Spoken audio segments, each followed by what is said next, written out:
Samantala, palalakasin pa ng pambansang pulisya ang pagbibigay proteksyon sa mga bata at kababaihan.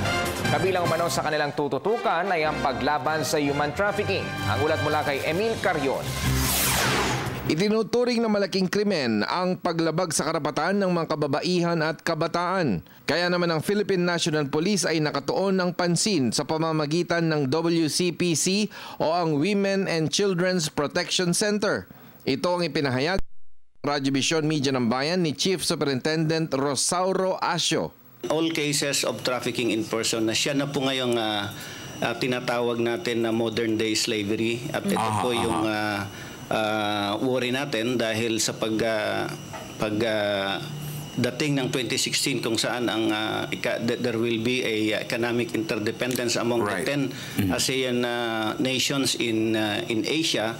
There will be free flow of goods and services at ito po ay sasamantalahin ng mga sindikato. Kapansin-pansin na sa pag-aaral ng Soroptimist International at United Nations ay nasa 32 bilyong dolyar na industriya ang human trafficking sa buong mundo.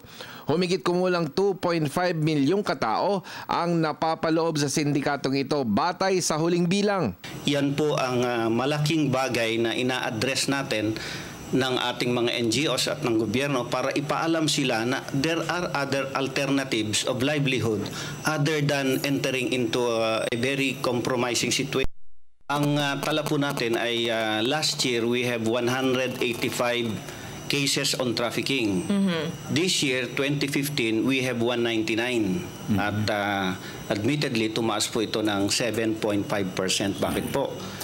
Ito po ay sa kadahilan ng yung awareness and advocacy campaign and program natin sa PNP ay lumalaganap na at marami na sa ating mga kababayan ang nakare-realize na meron na talagang dedicated units. Sa modernong krimen ay kinakailangan din ang modernong solusyon. Itong binubuo ng WCPC ng PNP para lubusan ng proteksyon na maibibigay sa mamamayang Pinoy.